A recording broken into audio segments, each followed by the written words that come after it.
Hello good evening everyone, welcome to class. हम लोग अभी 2013 का क्वेश्चन चल रहा है। पीवीएस ईयर क्वेश्चन ईवीएस का है, सीडी पीवीएस दोनों को हम करा रहे हैं। आप लोग अच्छे से देखें और समझें और अपने से क्वेश्चन बनाने का कोशिश करें, क्योंकि इसी बेस पर ही हमारा सीटेट का क्वेश्चन बनता है। इसी क्वेश्चन को लैंग्वेज सिर्फ अदल बदल कर दिया जाता है। ओके, तो हम यहाँ पर देखेंगे क्वेश्चन नंबर 61 ईवीएस का है, जो पुराना पेपर है 2013 का, जुलाई 2013 का पेपर है। आप लोग यहाँ पर देखेंगे, पढ़ेंगे और पढ़ करके अपने से कोशिश करेंगे यहाँ पर क्वेश्चन का आंसर दे। ओके, तो हम बढ़ेंगे। उस वैज्ञानिक का क्या नाम है जिसने सर्वप्रथम मच्छर के पेट के अंदर ताक झांकी और यह सिद्ध किया कि मलेरिया मच्छर से फैलता है, तथा इस अनुसंधान के लिए दिसंबर 2002 में चिकित्सा के क्षेत्र में नोबेल पुरस्कार दिया गया।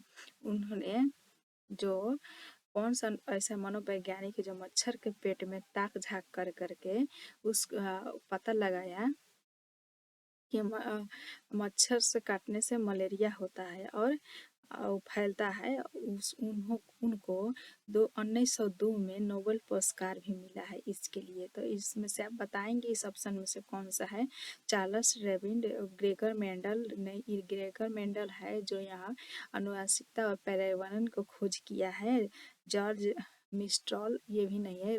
रोनाल्ड रोस ने हमारा मच्छर को काटने से मलेरिया का रोग फैलता है, इन्होंने खोज किया है। ओके, रोनाल्ड रोस, आप लोग इसको याद करेंगे और अच्छे से इस क्वेश्चन को पढ़ेंगे, क्योंकि इसी क्वेश्चन को उलट पुलट करके आता है। ओके, हम पढ़ेंगे अब 62 की तरफ। रजत ने अपने मित्र से कहा, मैं नहीं खेल सकता क्योंकि मुझे बुखार है। मैं कपकपी, बुखार, दर्द, सिर दर्द और अंत में पसीना आने के चक्र से गुजरता हूँ। रक्त की जांच के बाद डॉक्टर ने मुझे एक कड़वी दवाई दी है। रजत किस रोग से पीड़ित हो सकता है। मियादी बुखार, अति ज्वर, हैजा, नहीं हमारा मलेरिया है।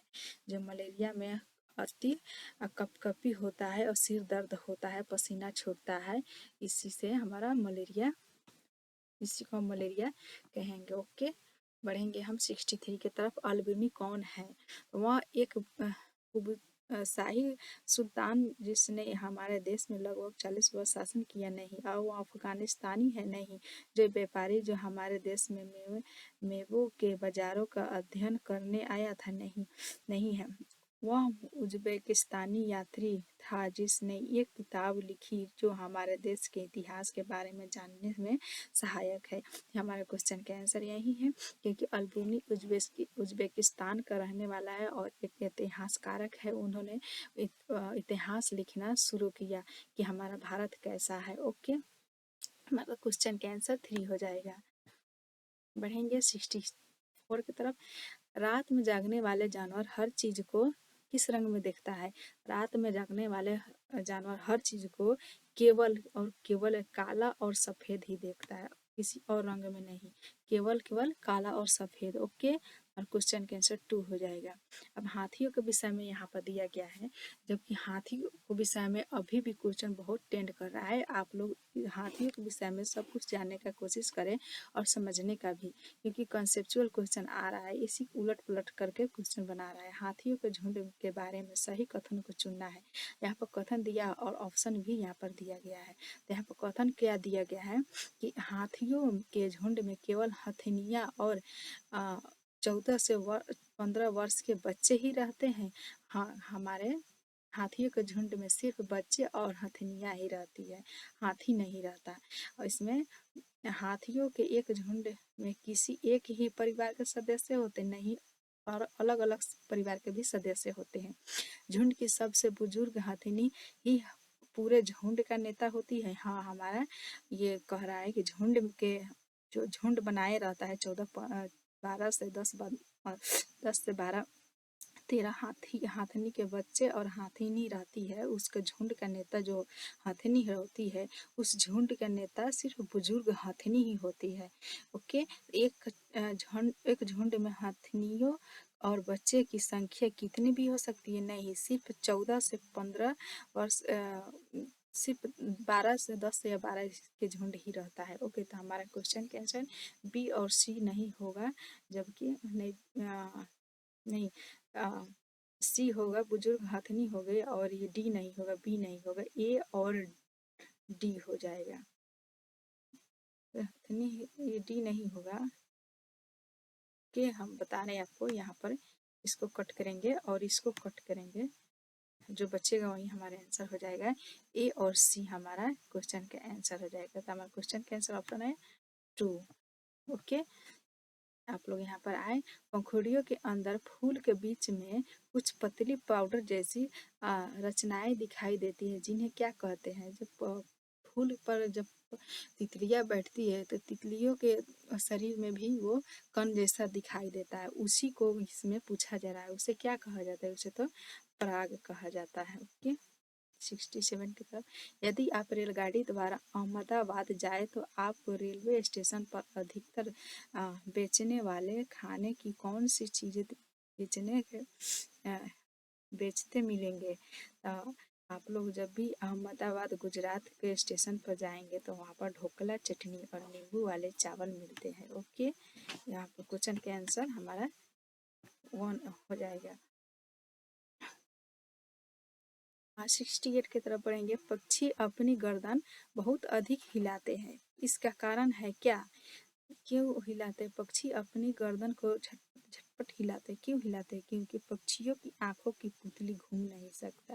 वो जब पक्षियों के हमारे पुतली है जो हम दोनों तरफ देख सकते हैं एक बार में, लेकिन पक्षियों का पुतली को घूम नहीं सकता है, और उसको देखना होता है तो इस तरह से देखता है। इसलिए हमारा क्वेश्चन का आंसर 2 हो जाएगा।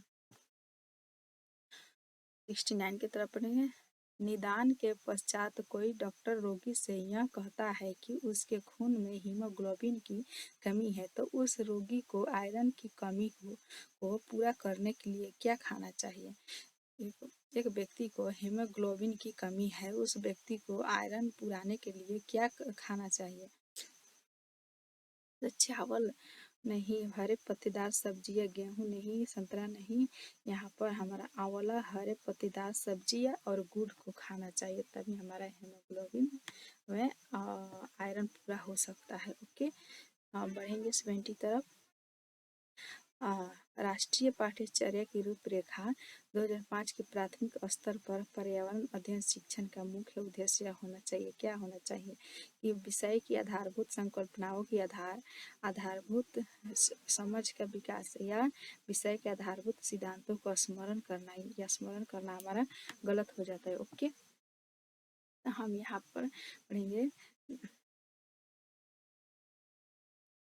कक्षा कक्षीय अधिगम को विद्यालय के बाहर के जीवन से जोड़ना, या स्वतंत्र रूप से प्रयोग करने की कुशलता को अर्जित करना। जब भी हम देखेंगे अपने जीवन को बाहर के जीवन से जोड़ना, कक्ष के अधिगम को जो हम कक्षा में सीख रहे हैं उसको बाहरी के जीवन से, बाहरी वातावरण से जब हम सीखेंगे उसी को हम आंसर सही मानेंगे। ओके, हमारा उद्देश्य यही होना चाहिए। पढ़ेंगे 71 की तरफ।